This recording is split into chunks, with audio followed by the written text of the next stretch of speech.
the things I've had to face.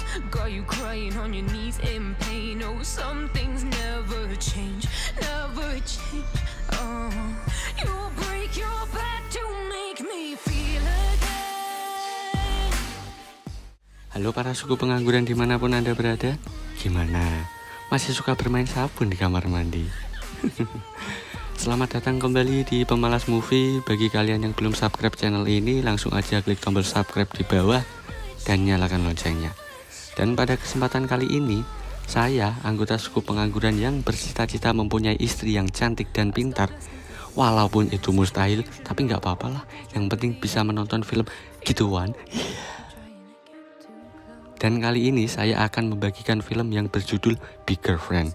Film yang bergenre mesum ini dibintangi oleh Yoo Jung-hee alias Mbak Tato.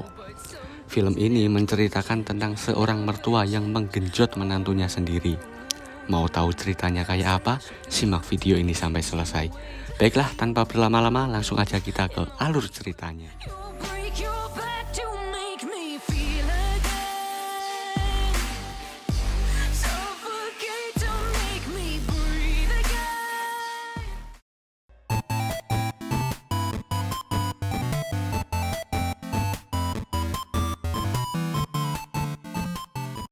Di awal film kita akan melihat Mbak cantik yang lagi dandan.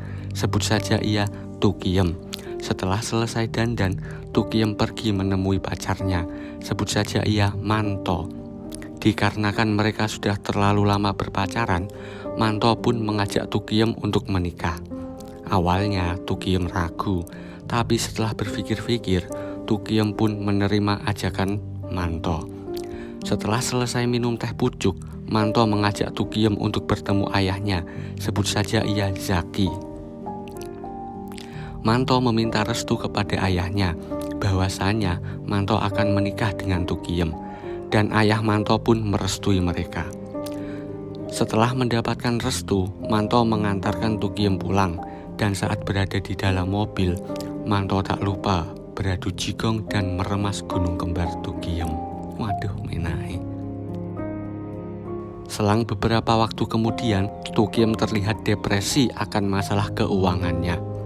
Ditambah lagi, Manto yang menghilang tanpa kabar. Lalu Tukiem menelpon temannya, sebut saja ia Paini, untuk meminta pekerjaan, dan temannya pun mengajaknya bertemu. Keesokan harinya, mereka pun bertemu. Di situ mereka ngobrol-ngobrol sambil minum teh pucuk. Paini menawari Tukiem untuk bekerja sebagai penjual serabi lembit bersamanya. Tukiem yang lagi kesusahan masalah keuangan dan sudah lama tidak melakukan ritual bercocok tanam, tanpa pikir panjang, ia pun langsung menerima pekerjaan itu. Singkat cerita, malam pun tiba. Paini mengajak Tukiem bertemu dengan bos serabi lembit.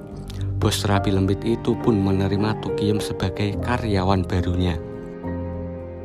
Sebelum terjun berjualan serabi lembit, Tukiem di-briefing oleh bos serabi lembit supaya pintar melayani pelanggannya.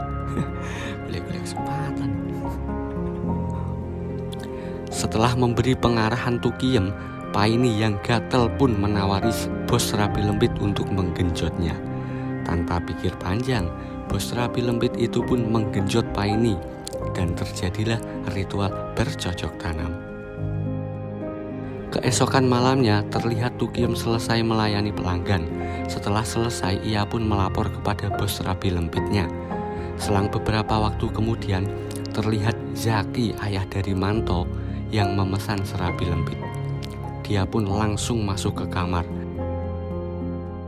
Dan tanpa diduga, dia pun memesan serabi lembit calon menantunya sendiri. Waduh, bejat. Zaki pun ingin pergi dan membatalkannya, tapi Tukiem merayu Zaki supaya menggenjotnya.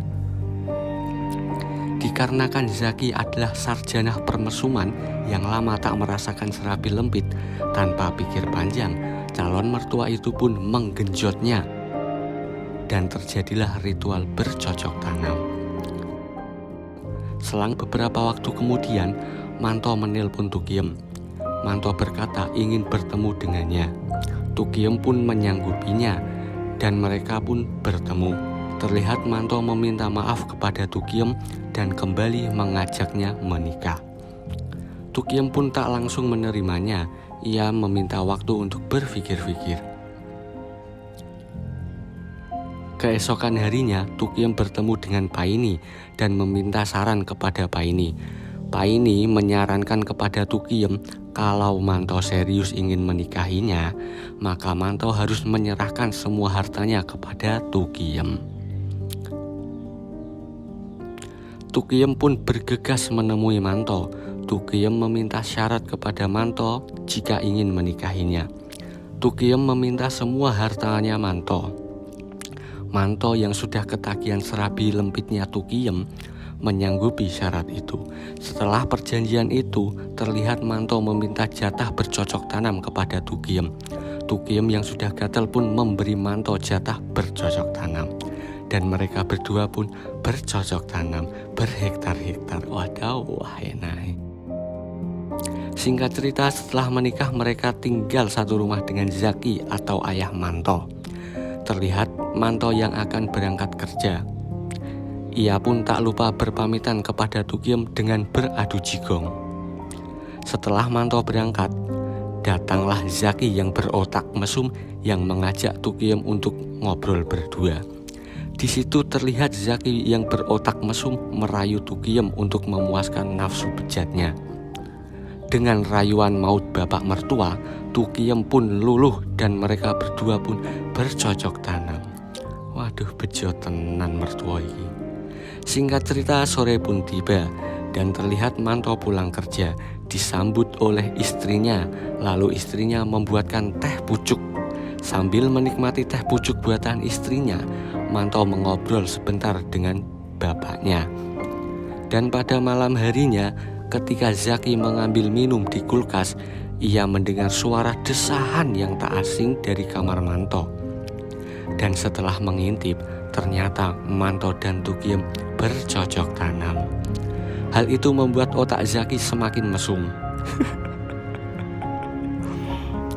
Keesokan harinya, Manto berpamitan kepada ayahnya bahwasannya ia akan pergi keluar kota beberapa hari. Wah, kesempatan iki kanggo Zaki. Dan Manto pun pergi. Tanpa berlama-lama, Zaki yang rudalnya sudah berdiri langsung menggenjot Tukiem dan mereka berdua pun bercocok tanam. Loh kan, sabetah yo tak mesum. Di lain tempat terlihat Manto yang berjalan dan berpapasan dengan Paini. Paini yang iri dengan kehidupan Tukiem melapor kepada Manto bahwasanya ayahnya pernah menikmati serabi lempit istrinya. Manto pun memutuskan untuk kembali lagi ke rumah dan memastikan apakah serabi lempit istrinya aman. Sesampainya di rumah, Manto kaget karena ayahnya, si Zaki otak mesum, sedang menggejot istrinya Manto alias Tukiem. Manto pun sangat-sangat kecewa karena serabi lempit yang ia impi-impikan dinikmati oleh ayahnya sendiri. Di akhir film, terlihat Manto yang memutuskan untuk meninggalkan mereka berdua. Ia tak bisa apa-apa karena semua hartanya sudah diberikan kepada Tukiem. Manto terlihat stres, sedangkan Zaki otak mesum bahagia bersama Tukiem. Dan film pun tamat. Ending yang sangat mengemosikan. Never change. You break your back to make me feel. Di ending itu kenapa ya yang bahagia kok malah Zaki sama Tukiem? Kan kasihan si Manto gitu, yang udah berkorban memberikan semua hartanya kepada Tukiem. Ya Zaki modal apaan? Modal rudal doang. Padahal di sini tuh Zaki berperan sebagai ayah yang berotak mesum. Tapi di ending kok malah bahagia bersama Tukiem. Entahlah, hanya mbak-mbak YouTuber cantik lah yang tahu. Waduh. Ya begitulah alur cerita film Bigger Friend. Bagi kalian yang belum subscribe channel ini, langsung aja klik tombol subscribe di bawah dan nyalakan loncengnya.